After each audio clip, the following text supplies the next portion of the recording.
agradecerles. La verdad que la convocatoria cada vez nos sorprende más, así de, bueno, eso, de juntarnos un sábado a las 10 de la mañana a hacer no se sabe qué, y bueno, y experimentar entre todos como en cada encuentro. Esta vez es como una visita re especial personalmente porque el primer proyecto lo compartimos con Seba y Nacho, y después la otra casa que vamos a ver la hicieron ellos, esos dos, la construyeron, la crearon, así que nada, como que se juntó todo lo que venimos vivenciando en la arquitectura rioplatense en torno a las aguas, a nuestro territorio, como esa relación que muchas veces está, o la hemos aprendido negada, ¿no? Como, bueno, hay que hacer algo y el lugar y lo que uno trae por ahí se pierde o se deja de lado, y bueno, en las visitas buscamos que esté esa esencia como expresada en la obra, ¿no? Y bueno, acá estamos con Seba Serri, con Nacho Sánchez, Javi de Sousa, que biólogo, nos vino a acompañar en el inicio, ya que estamos en la cuenca del Arroyo del Gato, que bueno, fue también como lindo ver, primero charlando con Seba dijimos, che, hagamos una visita de la casa, y Seba me dice, bueno, podemos ir a la otra también, y las dos están unidas porque están, acá pueden ver en el mapa, como son casas costeras, ¿no? del arroyo. Y bueno, yo no tenía en cuenta eso y dije, wow, qué linda coincidencia. Y la verdad que como que nada, dije, wow. Hoy cuando venía para acá estaba como muy emocionado, la verdad, de esto. Como hace años que como que venimos trabajando en torno a esto, a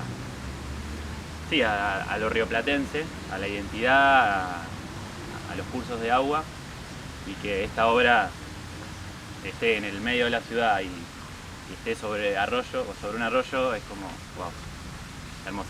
Así que bueno, nada, gracias.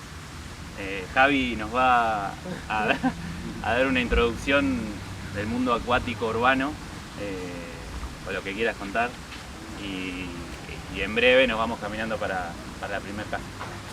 Bueno, gracias. En principio eso, ¿no? Como a mí me interesó un montón la propuesta que me hicieron los chicos de acercarme.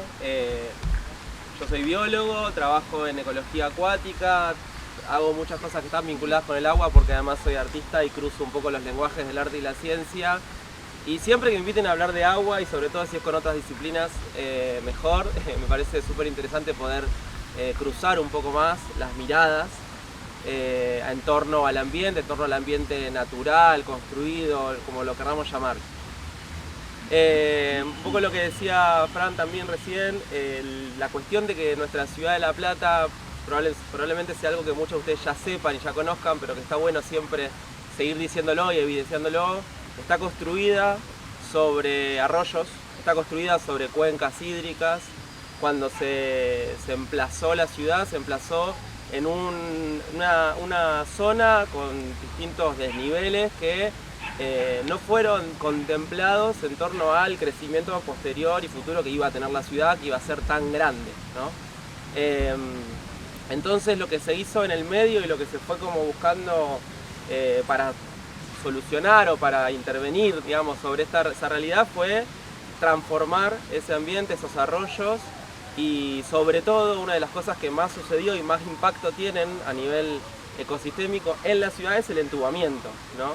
O sea, los arroyos fueron en algunos casos canalizados, que ya de por sí también tiene un problema porque el canal de cemento, por supuesto que aísla todo lo que tiene que ver con, bueno, los sedimentos y la zona ribereña de cada uno de los arroyos.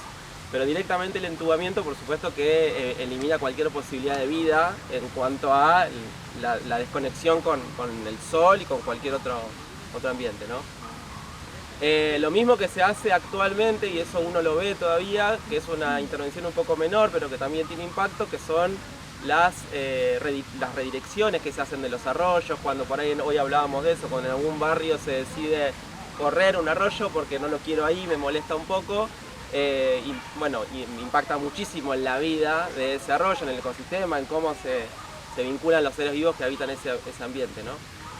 Digo, para poner un poco como en perspectiva todas las diversas modificaciones que se van haciendo, que a veces algunas parecen menores y no tan problemáticas y otras peores, pero la verdad es que en general no tener en cuenta el ambiente en el que vivimos para construir o para desarrollar urbanísticamente una ciudad es un problema, y quizás es un problema que en el momento no parece tan grave y que a futuro se empieza a complicar cada vez más. Lo vivimos en el 2013, la inundación que tuvimos en La Plata, cuando se evidenció por dónde pasaban los arroyos que cruzan la ciudad. En todo lo que es el Gran La Plata hay, creo que son 10 o 11, ahora no me acuerdo bien, arroyos en total.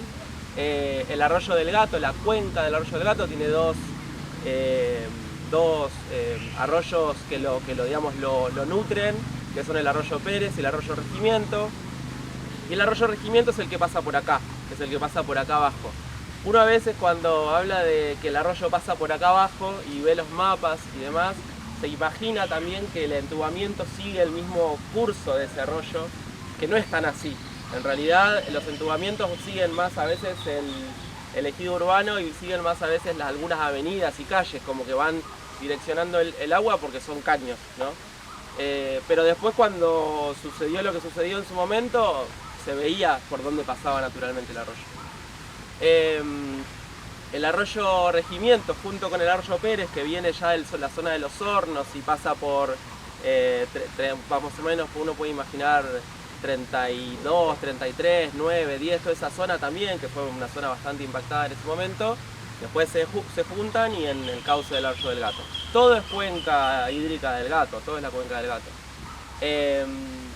A mí me pareció muy interesante ver cómo visibilizar algo que no vemos, o sea, digamos, poner en evidencia algo que el vecino, la vecina no ve a diario en la construcción, porque en definitiva, si bien no vamos hoy quizás a transformar de nuevo esto en un arroyo a cielo abierto, o quizás sí en alguna plaza, porque existen iniciativas en el mundo que tienen que ver con esto de abrir los arroyos de nuevo, tiene un nombre ahora que no me lo acuerdo. Desentubar. Sí, desentubar, pero hay otra en inglés que es como el lighting, algo que tiene que ver con darle luz de nuevo.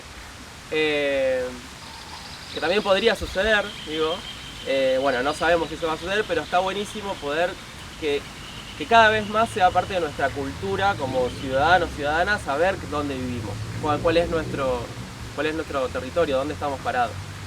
En definitiva, puedo contar eso, ¿no? Como que por ahí uno se imagina que acá en algún momento puede haber habido un arroyo parecido al que uno puede encontrar, si nos vamos a un extremo, en el Arroyo del Pescado, ¿no? El Arroyo del Gato tiene las dimensiones hasta casi medio similares, pero absolutamente distinto en torno a todo lo que le fue pasando al Arroyo del Gato a lo largo del tiempo, y cómo, bueno, no solamente los entubamientos, las canalizaciones y los dragados, sino también las descargas fluviales, ¿no? Todo va a parar ahí. Un poco uno puede llegar a salir de la ciudad y tener esa referencia al Arroyo del Pescado y decir, ah, mira, lo que podría tener, digamos, o algo similar. Incluso no con ese extremo de algo prístino, sino el Arroyo Pérez en sus cabeceras y el Arroyo Regimiento en sus cabeceras también.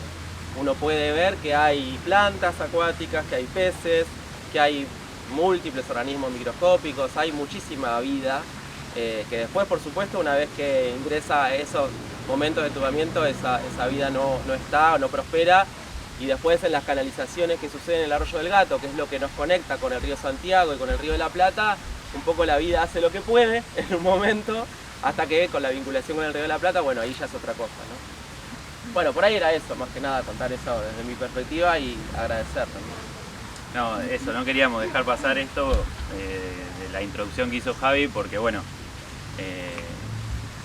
Seba y Nacho como que bautizaron las casas como casas de río, y la verdad que fue lindo, como era, mucha gente me preguntaba, pero ¿a dónde vamos? ¿Vamos en lancha? Y era como, después ahí le agregamos entre paréntesis en la ciudad, para no asustar. Vamos con una lancha con ruedas. Y bueno, nada, eso. Y si uno, por ejemplo, ve esta foto, como que, bueno, parece tranquilamente una casa sacando las paredes y los ladrillos, no sé, como sobre pilotes acá en Isla Paulino. Y nada, me pareció hermoso. Así que... Bueno, agregar solo a lo que decía Javi, que también, si bien las casas, las dos, están sobre el curso, digamos, ese plano en realidad es el plano de riesgo hídrico que tiene la provincia de Buenos Aires, que son los lugares con riesgo de inundación. Si bien tienen las características esto de casas de río, también fue medio casual que estuviera en ese lugar, y de hecho lo del arroyo Regimiento fue posterior el descubrimiento. Porque nosotros cuando lo hicimos era meter lo que veníamos charlando, las inquietudes que teníamos sobre el territorio adyacente por ahí al Río de la Plata o a los cursos de agua, la materialidad o todo lo que venimos, esto de poner en evidencia, no estaba directamente pensado para las casas por esta localización, pero en definitiva terminó siendo eso mismo, porque un poco como conclusión de eso es que en cualquier lugar donde estemos por la zona podría ser la cosa como por esta manera, ¿no? Como evidenciar algunos rasgos del territorio. Nada, vamos a tratar de mostrársela a todas. De antemano lo que le digo es que la parte original de la casa debe ser de los 50 más o menos. Y la remodelación que hicimos, donde estoy yo ahora parado, antes era el comedor de la casa. La parte de acá atrás que van a ver antes era el patio y tenía una bow window que iba como las ventanas, los ventanales de ahí, y daba toda la vuelta hacia donde van a ver que está el lavadero. Todo lo demás era patio y teníamos también el lavadero era con tejas como la casa de arriba, tipo colonial. Así que vamos a tratar de ir mostrándosela, después por ahí los chicos le cuentan acerca de los materiales, que para nosotros es particular. Imagínense que cuando nos dijeron ladrillo de madera, nos prefiguramos que no sabíamos qué era. Y bueno, son ladrillos de madera, cuando los vean, en teoría son ignífugos y son anti todos. Hoy vamos a hacer la prueba. Eran perfectos al principio. No, todavía no se prendió fuego, esperemos que no. Pero bueno, van a ver, y si se acomodan, tratemos de tener cuidado. La casa es de nosotros y de dos hijos que tenemos, que hoy los excluimos de esto porque iba a ser raro. Pero bueno, tengan cuidado con las cosas, así lo podemos ver todo y bueno, ustedes lo ven y después los chicos le cuentan y seguramente Ana por ahí después también cuente algo. No, agregar un poco para ir viendo como en el recorrido hablábamos recién con una de las chicas cómo fue el proceso de diseño, digamos, de la casa a nivel personal o grupal, que un poco y también cómo se va a dar la recorrida con los chicos, que fue como también muy colectivo. Digo, cuando Iña habla de los ladrillos de madera, que nosotros la verdad que era la primera vez que los íbamos a usar, bueno, fue todo un trabajo, una conversación entre nosotros de qué era esto que estamos usando, que nunca habíamos usado, era como tomar ese riesgo, ¿no? Pero bueno, nos parecía que era la manera de intervenir en una casa que decía, como decía Iña, que es del año 50, con estos criterios de los que veníamos hablando en relación a un territorio anfibio. Entonces, bueno, todo ese proceso fue como muy interesante, porque en realidad el foco salió del objeto arquitectónico y se puso a poner en las relaciones entre los actores. Yo creo que ahí está como el salto a nivel proyectual, el salto no, lo que uno estaba buscando, o sí, el salto por ahí más a nivel personal lo digo, que fue poner el foco no en quiénes, sino en las relaciones entre las personas, en cómo ellos querían que fuera su casa, cuál era el criterio que nosotros creíamos mejor para el lugar. Después el constructor que no pudo venir, Wilmer, también estuvo, como que era como todo el tiempo, además ellos estuvieron viviendo acá, estaban los nenes que jugaban con las maderas y qué sé yo, hay fotos muy interesantes. Entonces me parece que el foco fue salir del objeto arquitectónico y ponerse, digamos, en el lugar de las redes de relaciones entre las personas. Yo creo que ahí eso fue como, en ese sentido, más allá que después tuvo sus complejidades importantes, digo, de esas relaciones terminaron siendo como tensional, como se tensionan como cualquier obra, pero fue bueno eso, el proceso. Y eso de alguna manera para nosotros terminó siendo lo que es la casa. Como tiene un diseño muy sencillo, muy simple, está puesto como, digamos, eso es parte del criterio, no es una forma hiperdiseñada, todo no está hiperdiseñado, sino que el diseño justamente estaba puesto al servicio de lo que estábamos pensando y de los usuarios, que entrara la luz, bueno, todas las cosas que pide la gente, pero particularmente ellos la tenían como muy claro lo que querían. Ana siempre jodíamos que no quería, cuando nosotros le describíamos la idea, ella se imaginaba la casa de Pepito Cibrián. Como una cosa como con cascadas adentro, era como rarísimo. Entonces Ana tenía muy claro que no quería la casa de Pepito. Que igual la vendió a $4 millones Pepito, así que le fue bárbaro. Pepito no. Pero bueno, ellos tenían muy claro algunas cuestiones y lo llamativo fue que después de juntarnos muchas veces, la primera bajada fue como, me acuerdo que se leyó perfecto lo que hablamos y arrancó la obra, pero que pasó de todo, eso también como hay que decirlo, porque justamente para nosotros también era algo nuevo, trabajar con madera, con carpintero, un sistema constructivo liviano, los ladrillos, que esto nos dijeron que eran como espectaculares y que no les iba a pasar nunca nada y qué sé yo, bueno, y que servía para todos los climas, que se puede, eso era de ellos como todo, entonces es como cuando la limosna es grande, me parece ahí como que hubo, como es interesante ese proceso. Yo creo que esta casa, por lo menos a mí me gusta pensarla así, que es un hecho político. Es un hecho político, es un posicionamiento político como todo lo que hacemos, pero bueno, tratar de recoger eso por ejemplo, como instancia del proyecto, como tener una posición y llevarla y tratar en algún punto de estirarla lo que más se pueda para que haya como cierta coherencia. Y la verdad que en ese sentido es por cómo se hizo, cómo fue el proceso. A mí si el proceso hubiese sido de verticalista o cosas que aparecieron el otro día en el conversatorio, no hubiese ocurrido tal como es. Todo lo que dicen ellos es verdad, pero no es la verdad. No, mentira, ese es un texto de teatro. No, Seba estaba hablando y me hizo pensar que es real que cuando nosotros nos juntamos y empezamos a hablar sobre qué queríamos, primero hacer una remodelación sobre la casa de uno es como en un momento desmembrar las bases de algo muy profundo, porque la casa, yo vivo en esta casa desde el 2009, entonces no era remodelarla, tenía... Uy, voy a llorar, la puta madre. No, perdón porque tengo la luna en Piscis y todo me hace llorar. No, esta casa era de mi madrina, entonces también tenía para mí, era muy difícil tomar la decisión de remodelarla, porque ella acababa de decidir regalármela a la casa. Yo se la alquilaba hacía muchos años. Y como que en un momento de la vida con Niña y los nenes nos dimos cuenta que la casa nos quedaba chica. Tenía una sola pieza para los nenes, que era chiquita, y teníamos un comedor pequeño donde cuando éramos más de 6 teníamos que estar, a ver, permiso, correte, viste, para pasar atrás del otro. Y yo decía, uy, la casa es hermosa, me encanta, porque siempre me encantó esta casa a la cual yo venía cuando tenía 15, 16 años y vivía mi madrina y yo me quedaba a dormir acá y nunca jamás había imaginado que yo un día iba a vivir acá y que iba a ser la dueña de esta casa. Venía a estar con ella, acompañarla, en un vínculo alucinante y hermoso que tengo la buena fortuna de haber vivido en esta vida. Entonces esta casa había sido una casa totalmente, está ligada a mis sentimientos más profundos y remodelarla me atravesaba a mí.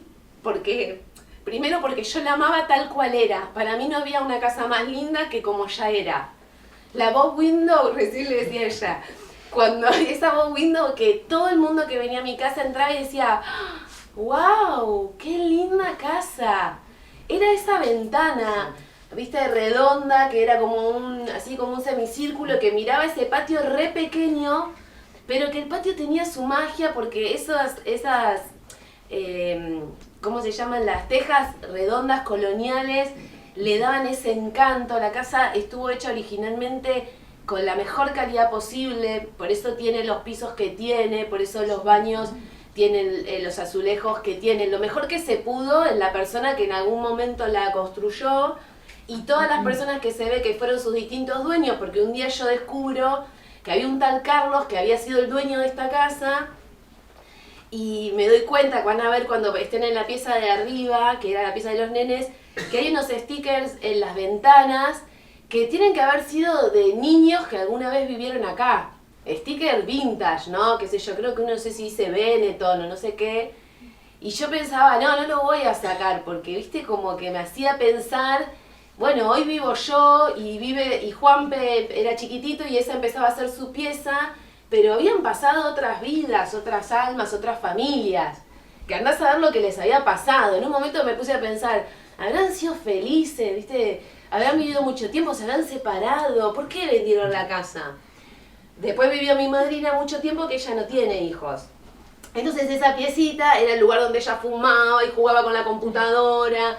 Entonces toda la casa todo el tiempo se iba resignificando. Y yo no quería perder esa bow window, no quería perder nada de lo que para mí hacía esta casa. Las rejas de las ventanas, esas tejas redondas y este piso damero que lo amo, es todo lo que me da felicidad, el piso, la pared rota esa que la amamos, y las plantas y la madera. Y bueno, y en todos esos diálogos con los chicos, lo que nos llevó, vieron que la relación con los arquitectos es como un romance, que puede terminar para la mierda. Pero es como un romance. Y yo estaba re enamorada de ellos. Me alucinaba todo lo que decían. Me querían poner un florero en el medio de aquello y decía, ojo, que por ahí está bueno. Porque Seba aparte es un encantador de serpientes. Y me atravesaba con todas esas ideas maravillosas. Y decía, miren estos ladrillos. Y va a ser la primer casa con estos ladrillos. Es como un hecho histórico en la ciudad de La Plata. Nadie se enteró. Y ahora se están enterando todos ustedes. Existen los ladrillos. Y bueno, en ese idilio íbamos encontrando, ¿no? Como, bueno, sí, de pronto bajábamos a tierra y era bueno, ¿no? Pero conservemos, todo el tiempo conservemos como ese ensamble. Había que encontrar el ensamble de la obra nueva que tuviera algo de moderna, porque queríamos como actualizar la casa, pero a la vez conservar su cosa de los años 50 y ese fue todo el tiempo el diálogo, ¿no? Y creo que ahí lo más zarpado que yo sí conocí con ellos dos, que tienen un posicionamiento también ideológico sobre una forma de construir, cuando ellos nos transmitían, bueno, pero pará, los materiales, pensemos en materiales nobles. Por ejemplo, esos ventanales a mí me alucinan. Los elegimos porque iban a ser de hierro. La realidad es que si yo pienso en las comodidades tal vez de la vida cotidiana, una puerta de PVC zarpada, bien, por ahí hubiera sido tal vez funcional y no se oxida, vieron todo lo que no. Bueno, estos son materiales que dialogan con el tiempo. Ya vieron la humedad que insiste en salir en la puerta, ponele. No, hay cosas de las casas con las que uno tiene que aprender a convivir. Bueno, vuelve a salir la humedad porque hay algo que pasa en este territorio que, aunque le ponga la cerecita, bueno, ¿cómo voy a hacer con eso para integrarlo, no? Eso es lo único que quería decir. Solo eso. Gracias. Solo eso. Por ahora.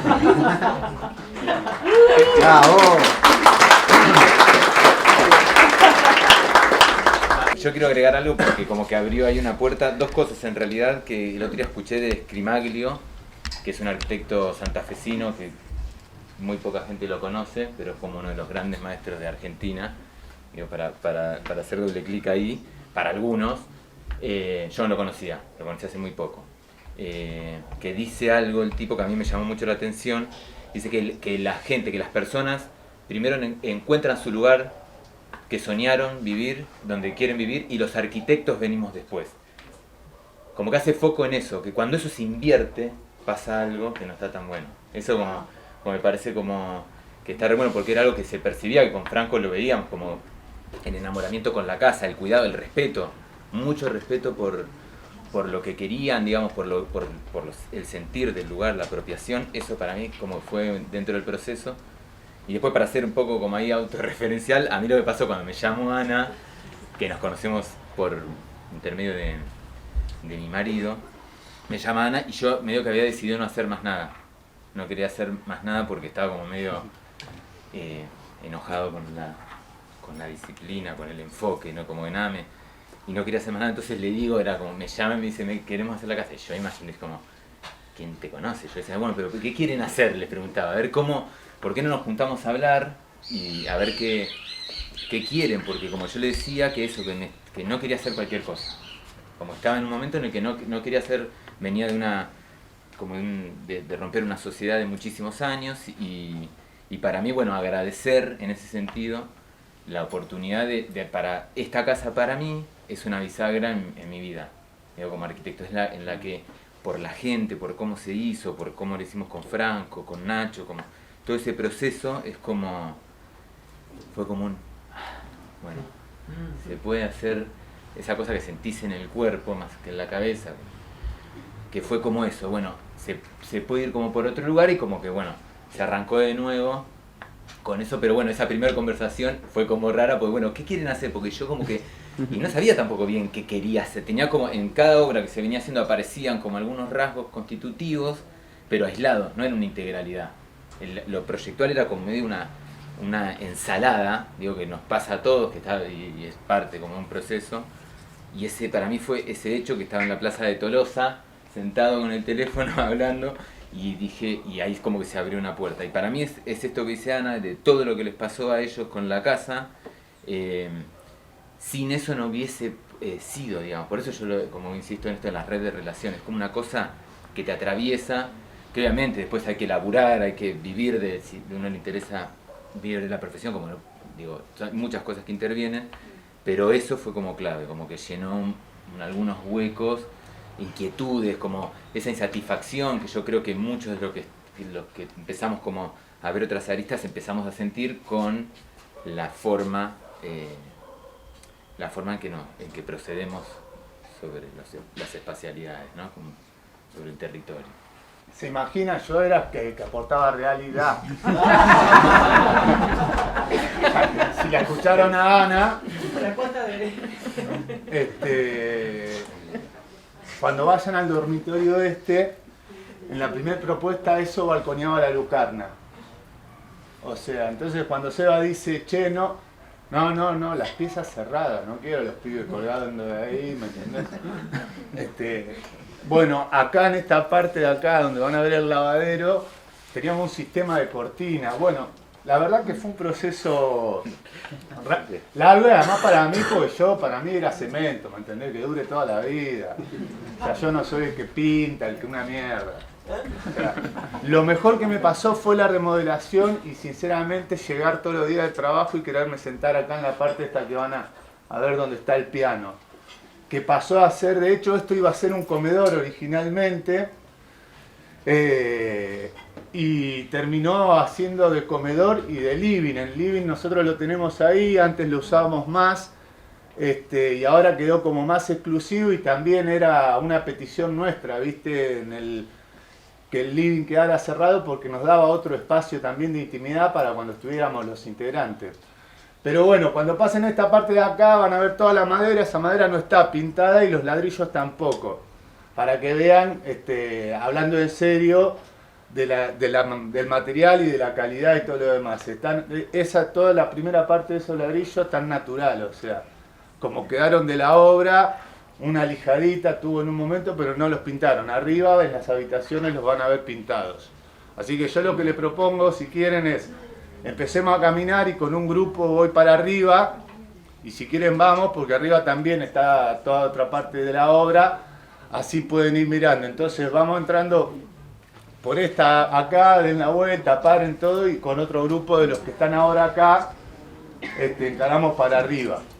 ¿Les parece? Y yo quería agregar antes de que arranquemos con esto de las relaciones, que bueno, para mí también como fue un momento medio bisagra también como la manera que venía laburando, porque fue la primera vez que usaba madera, y esto que veníamos charlando con Seba, o sea, como con Seba nos encontramos antes de esta obra, no sé por qué en un momento a compartir ideas y veníamos como en procesos parecidos de que la insatisfacción con lo que se venía haciendo a nuestro alrededor, o lo que veníamos haciendo nosotros, y esto fue nada, muy zarpado, y a su vez en la obra nos peleamos y nos dejamos de hablar por 2 años, así que esta es la reconciliación también. Si quieren después le contamos. Todo muy cuidadoso. No, nos quedamos todos peleándonos en el grupo. Todo Todo lo que no hay que hacer. Está todo negro, no. Bueno, nada, eso, fue como que el proceso de proyecto fue todo hermoso, y cuando arrancó la obra, bueno, sucedieron cosas, y ahí medio que, bueno, ruptura, no nos hablamos más, y hace medio año, por un año, como que nos fuimos acercando, uno movía una pieza y otro otra, hasta que amor de vuelta.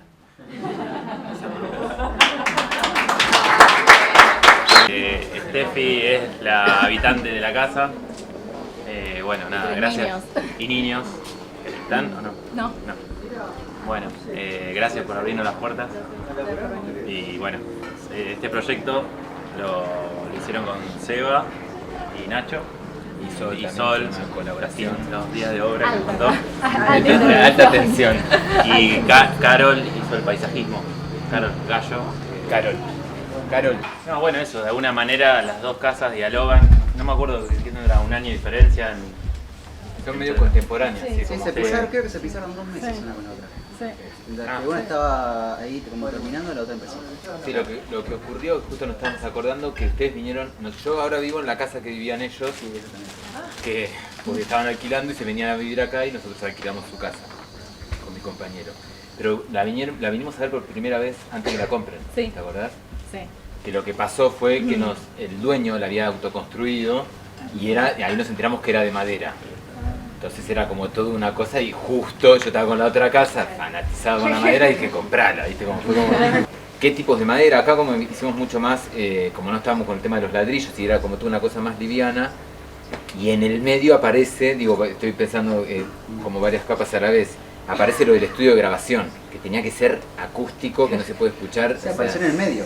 En el medio, ¿no? O sea, en principio estaba el espacio entero, y de repente había que una tecnología medio nueva para nosotros, llevarla a una maximización de acusticidad y de no sé qué, que era, o sea, te pisás, se escucha hasta la otra cuadra, la madera, no te tenías que escuchar nada ahí.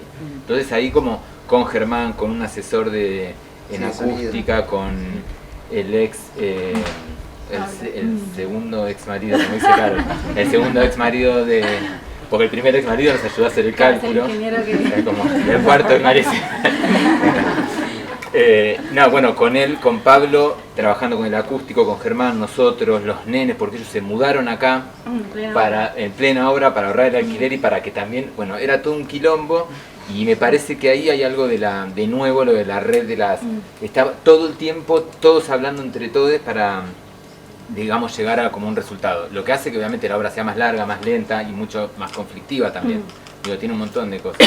Pero bueno, la mano de obra fue clave también en el aprendizaje para nosotros, y para ellos fue mucho diálogo,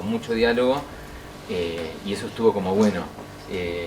Y también había una coneja, vivía una coneja, los chicos tenían una Lila, una coneja medio perro. Perro, que venía, se comía las Don Saturno y los albañiles, era alucinante. Tenía mucha abstinencia cuando se fueron. Sí, mucha abstinencia de los lugares donde estaban las Don Saturi. Así como un rato leyendo. No, y algo ahí también que apareció como la dimensión de lo no humano, un poco más fuerte, ¿no? Que algo de lo que veníamos hablando, la manera de construir en un corazón de manzana, en un lugar digamos, inundable, el vecino allá atrás, el vértice de allá, el terreno está a esta altura, entoscado. O sea, cuando empezamos a ver que se demolía la pared medianera, después lo van a ver, hay un entoscado que seguramente sea la cota de inundación.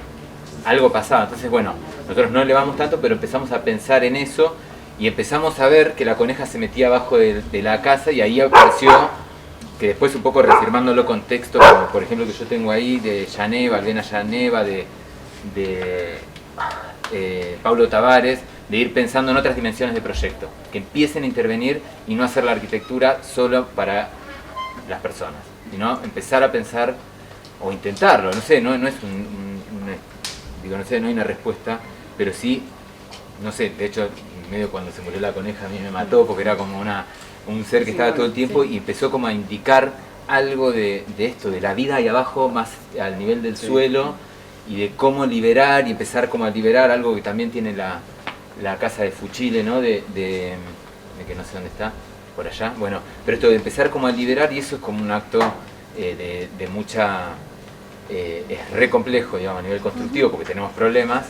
Sí, ya de lo hecho, van a la ver. palmera también fue La una palmera, decisión. dejar la palmera, ver cómo nos relacionamos con los vecinos, como muchas variables como que empiezan como a incidir en lo proyectual. Después cuando hablamos con Carol con, bueno, en general trabajamos esto de no solo de las especies nativas, sino como un criterio paisajístico. Lo que está bueno también es eso que también hablábamos en la casa anterior. El banano, que lo cambiamos de lugar. Sí. Sí, el banano. Había mucha Sigue preocupación estando. por eso, ¿no? Sí. Como Sí, tratar de está no matar nada, de que las cosas más o menos, no sé, como digo, cualquier proyecto de arquitectura, cualquier obra es violenta con Sí, el el territorio. lema del primer día, me acuerdo tuyo, fue nada puede morir. Como, Sí, ahí sí. había todo un muro Sí.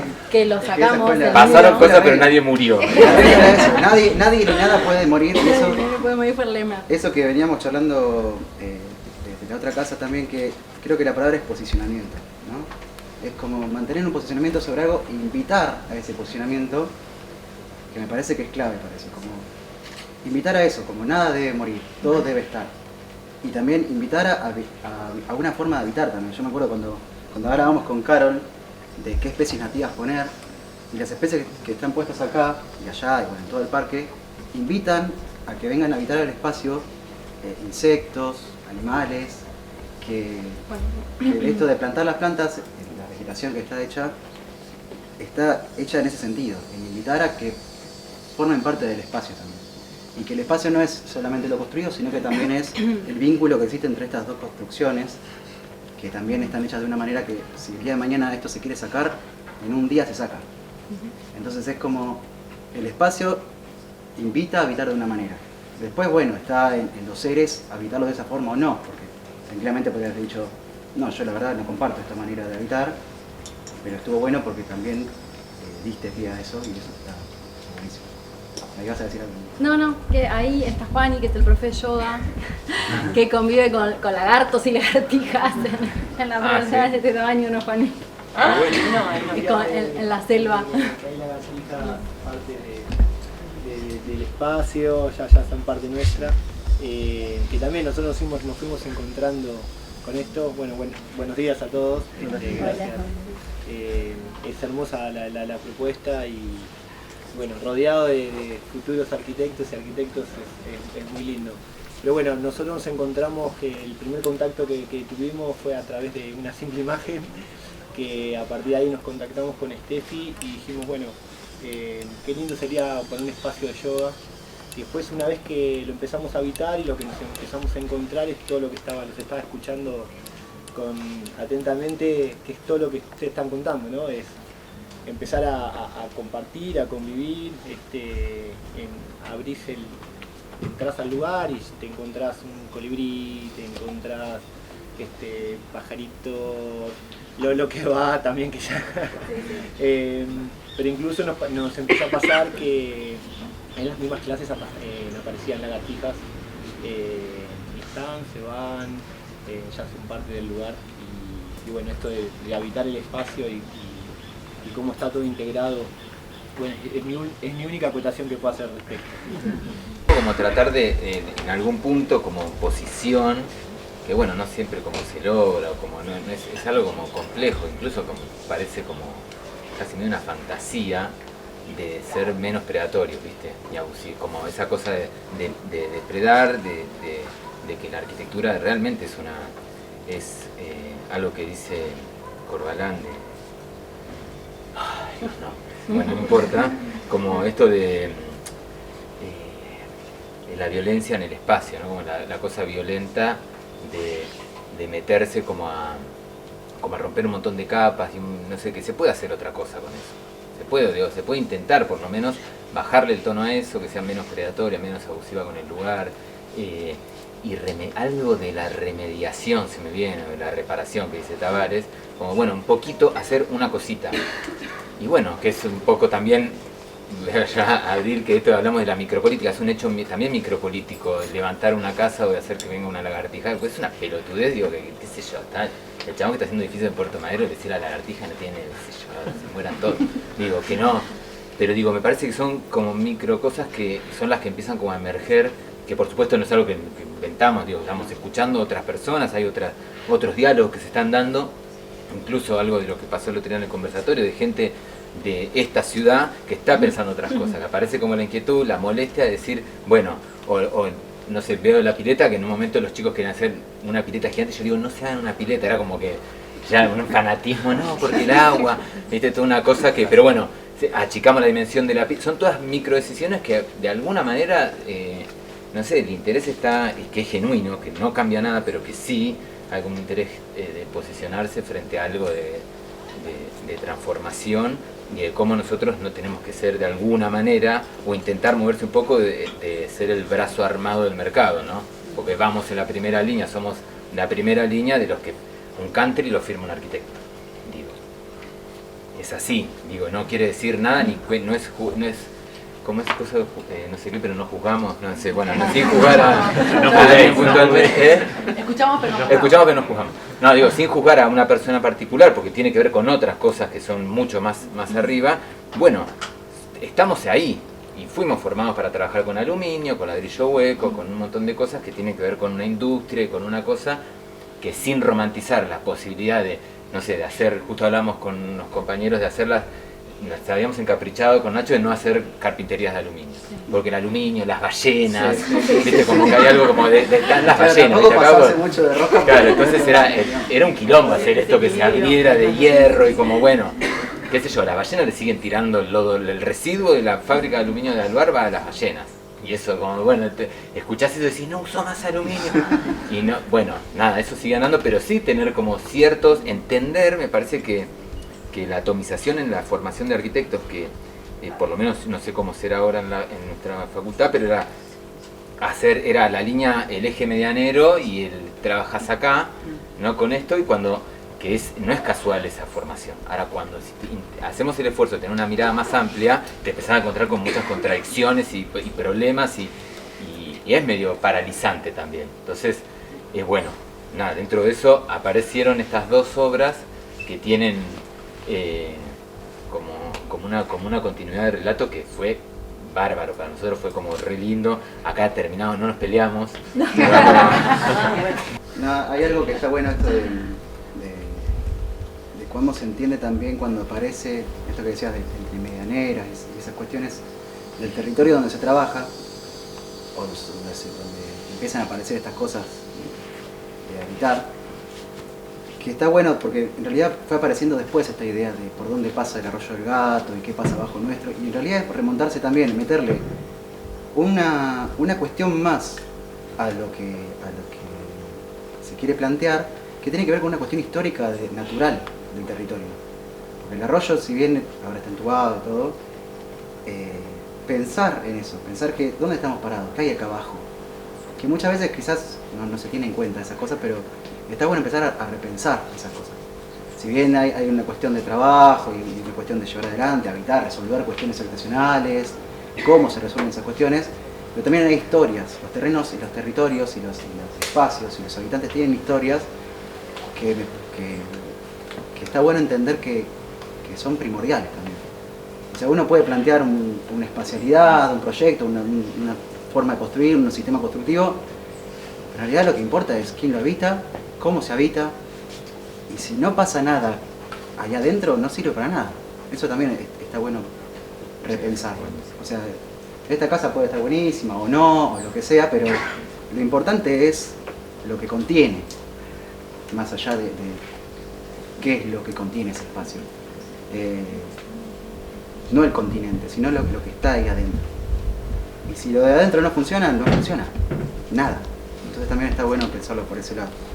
El otro día cuando se hablaba en el conversatorio de la sorpresa, no sé quién fue que dijo, bueno, la arquitectura lo bueno sería que la arquitectura nos sorprenda con que todos pudiéramos tener un lugar donde habitar, esa como enfocarnos, porque un poco también en la elección de la materialidad, retomo lo que dice Nacho ahí, también era bajar los costos.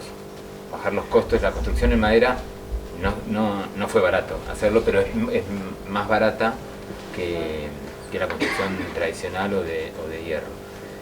Y hay un montón de cosas que también tienen como una posición. Bueno, tratar de hacer el piso, este es un piso de Patagonia, pero que se compró usado, las maderas, bueno, como se compra. Todo era como de alguna manera buscar, esta carpintería de aluminio salió 5 veces menos de hierro que la de aluminio. Y la producción obviamente es hierro que tiene un impacto ambiental, pero no es lo mismo que lo otro. Tiene una durabilidad si se mantiene. Todo eso, qué sé yo, era como un combo que va como de alguna manera también apuntando a que las cosas sean un poco más baratas, ¿viste? Como en ese sentido, como buscarle la vuelta. Son muchas pretensiones, igual que sea poco predatoria, que sea barata, que sea libre, como bueno, un poco, pero sí, en ese sentido es como hay algo de la monopolización del uso de los materiales que los hace caros. Es así, o sea, pasa, en este país no pasa lo mismo en cualquier otro lado, que bajan porque hay muchas, no, suben, porque tenés un fabricante de ladrillos, que más todo lo que se implica, nada, eso, como, está bueno esto de decir, porque en definitiva la casa es para resolver un tema de hábitat a una familia, una persona que tenga donde caerse vivo, ¿no? Y no muerto porque ya es tarde. ¿No? Y también encontrar en esas materialidades una especie de confort del habitar también. No habitar significa habitar como se puede dar, sino que encontrar ese confort de poder vivir de alguna manera utilizando lo que existe o lo que está a mano también para poder dar un confort habitacional, que eso también es muy importante. Yo me acuerdo cuando Steffi la primera vez que nos dijo que la casa térmicamente estaba espectacular, fue como, bien, ¿viste? Le pegamos, en ninguna le pegamos, aunque sea. Y eso fue un logro, saber que el usuario de la casa, y Steffi, ¿no? Chicos, la verdad, tengo un aire acondicionado chiquitito y con eso estoy. Y la casa tiene doble altura, tiene una cantidad de metros cuadrados importante, y saber que está construido en madera y que es suficiente. Entonces me parece que a veces menos es suficiente en algunos casos. Y eso está bueno también. Sí, un poco eso de la sorpresa que salió del conversatorio el otro día. Nos empezamos ahí a charlar con Lucha, que está por ahí, Pacu. Era esto, como que hoy en día esa sorpresa que falta quizás es eso, no, que algo como que una obra de arquitectura sorprenda no por su forma ni por su estridencia, sino por eso, las micro decisiones. No sé, que vio un lagarto abajo de la sala de yoga o esto que se resolvió con una tuerca. Como que eso, para mí, como que hablábamos de eso, no sé a qué se había referido Oski, que dijo la sorpresa, pero no, claro, como que te interpretamos así. Nadie sabe qué decir. Sí, como que eso, o una casa que se pueda mover, o todo lo que hablamos, como cosas que no estamos acostumbrados a que esa sea la sorpresa. Como que las sorpresas son como... Sí, la sorpresa no debe ser espacial, debe ser otra cosa. O quizás sí, depende para quién lo reciba. Porque también es como, por ahí la resolución de la tuerca es como que decís, che, mira, qué piola, pero por ahí a vos no te interpela eso. Claro, sí. Se abre el debate. Steffi, como usuaria, ¿primera experiencia en vivienda de madera? Sí. ¿Y el proceso? ¿Cómo lo llevaste? Porque también es desconocido, no está acostumbrado a ver ladrillo sobre ladrillo. Porque eso es importante, no sé si todos sabían que ellos vivieron acá durante la obra. Una vez que se terminó de hacer adentro, de acá para allá, estaba todo esto. Al principio no estaba la abertura. Ni siquiera la abertura estaba. Ni siquiera la abertura estaba. Ellos convivieron en obra. Visualmente a mí me encanta la madera. De hecho, encima decía, este piso lo fuimos a buscar en una camioneta a Buenos Aires, una señora que lo había sacado por en Puerto Madero, donde era en Recoleta, no le gustaba el piso, lo compramos y me acuerdo que Germán, el constructor nos odió. Casi se va. Casi se va, un día llegar hasta así como Porque estaban todos los imposible. encuentros, como el Claro, encaste era- estaba roto, claro. no lo sacaron. Entonces nosotros, Era un piso usado, entonces tenía todos los pegamentos y es macho hembra, entonces para sacarlo tuvieron que sacarlo y algunos machos no estaban, otras hembras no eran hembras, sino que estaban con el macho ya metido. Y un día llegamos y me mira Germán el constructor y me dice, che, yo estoy a esto de irme. Me voy. No, pará Germán, tranquilo, ¿viste? Vamos a ver cómo podemos hacer. No. Yo si seguimos así, no, tranquilo, bueno, ahí apaciguamos un poco y quedó muy bien, la verdad que... Sí. Y después, bueno, a la noche vemos que hay fantasmas porque suena. Como son pasos. Varias veces he bajado, así he llamado a la alarma, como hay que hay en mi casa. La madera suena. Suena la madera, como cruje. no sé qué pasa, hay algo térmico de haber también. Sí, aparte esto que decía Ledone, como está medio viva, como una cosa que está en transformación, no está quieta, como está ahí. Sí, después bueno, como adaptar, como sumarme un poco a la propuesta de dejar de lado como algunas pretensiones, de esto de que las aberturas sean súper herméticas, que no se filtren, no, sí, entra frío para abajo, o sea, son otras prestaciones, pero bueno, medio como que ahí nos pusimos de acuerdo en, sí, es verdad, tiene menos impacto, tiene menor costo, tiene también otro mantenimiento, pero bueno, como también poder pensar que igual era ganancia, bueno, el tema de los kiris también, como... Sí, los kiris fueron polémicos. Fueron polémicos los kiris. Porque no los quisimos pintar, te hacen caprichado con el kiri, no le pasa nada, no se abicha, no se pudre, no le pasa nada, es súper... Y pesa como una madera balsa, esto no pesa nada. Y dijimos, no lo vamos a pintar porque no está, ¿para qué lo vamos a pintar? Claro. No es Estuvimos necesario. estudiando y es madera que se usa para barcos, entonces igual se usa para barcos, no se necesita pintar. Y bueno, ahí se va manchando. Quedó negro. Que en realidad kiri es una madera muy linda, es una madera hermosa. En un momento va a estar todo... Sí, la que se trata de los marcos, Sí, de los cuadros. sí. Y a veces también como conocer esos materiales. Y bueno, eso también es re importante, digo, como cómo se arma ese diálogo con quien está confiando, medio como esa cosa que se arma y es, que este tema que nos atraviesa, el tema de la crisis climática y todo el quilombo que hay, digamos, que es insoslayable, cómo está como en todos lados medio latiendo. Entonces enseguida empezamos a hablar y ellos como que, bueno, sí, no, está bien, vamos por ahí como confiando y también como queriendo ser parte de algo así. Y eso es como, para mí fue una cosa espectacular, como no lo puedo ni calificar, como es algo del orden como del amor, de una cosa medio indescriptible que puede ponerse al servicio de otra cosa más amplia que nos interpela a todos y que o bajar un poco el copete y bueno, hay que ir medio por ahí con lo que eso implica esto y bueno, entra el chiflete. Sí. ¿Y qué vas a hacer? Eso es importante. ¿Qué problema? Digo, no sé, yo me crié en una casa de hueco del 12 y nos cagamos de frío, ni estufa teníamos, digo, pero porque eran otro momento, digo, y estamos vivos y digo, toda esa cosa del confort es medio una trampa, es una trampa. Sí. Para seguir metiéndole cosas a las cosas y también como para separar los roles entre no sé, yo lo vivo así, como ¿qué es todo esto? Como, ¿para qué? Para después estar acostado en la... No sé, como lo mismo que las dimensiones de los locales. Para mí un poco es que fuimos perdiendo esa relación de ser parte de la naturaleza, ¿no? O de decir, ¿yo soy naturaleza? ¿O hay naturaleza y yo qué soy? Entonces esto de, no sé, entra el chiflete, digo, es aire, o sea, ¿no? Entonces nos fuimos como aburguesando o nos fuimos, bueno, sí, todo lo que es la cultura del neoliberalismo, ¿no? Del consumo, de tener todo el confort, o perdemos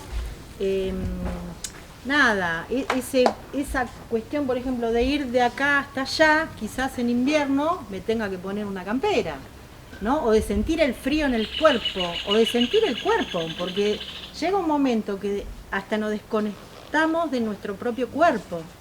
Entonces, bueno, me parece interesante esto de incorporar en el habitar también la naturaleza. Y esto de entra el chiflete es naturaleza también, ¿no? Porque es aire.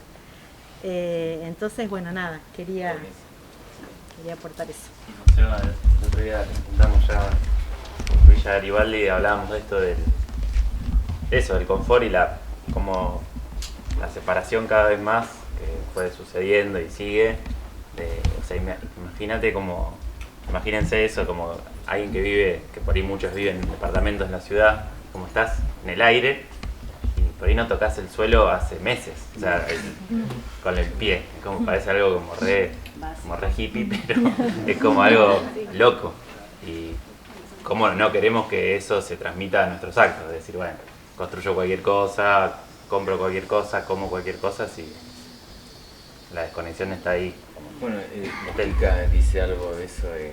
Dios, qué difícil va a ser. Pero no sé para qué... No, como dice Didic, no lo voy a poder decir, me traba lenguas. Pensemos como... Vamos a terminar viviendo como pensamos. O sea, por eso está bueno tratar de vivir como se piensa, digamos, y no al revés, porque en realidad uno toma como un montón de hábitos que tienen que ver como... ¿Por qué estás viviendo como estás? ¿Por qué estamos viviendo? ¿Por qué llegamos a este punto? Yo creo que tiene que ver con eso. Como hay algo que, claro, hace un montón que no tocas el suelo.